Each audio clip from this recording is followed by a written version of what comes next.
বন্ধুরা, এইগুলো আমার এবছর চন্দ্রমল্লিকা গাছের সব ফুল সব কুড়িয়ে এসছে। দেখো, খুব একটা বেশি ফুল আসেনি, সব এবছর একটু কম এসছে। কিন্তু এই দেখেছো, এর কুঁড়ি নেই। এই দেখো, এর কুঁড়ি নেই। সব দেখো, সব কেটে পড়ে যাচ্ছে। এই দেখো, এই সব কোন পোকা কাটছে তোমরা একটু জানাও, জানলে আমি খুব উপকৃত হব। এক ধরনের পোকা আমি দেখতে পেয়েছি, তোমাদেরকেও দেখাই।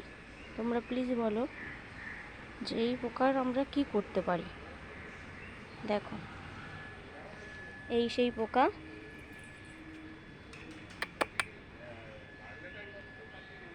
বলো তোমরা কি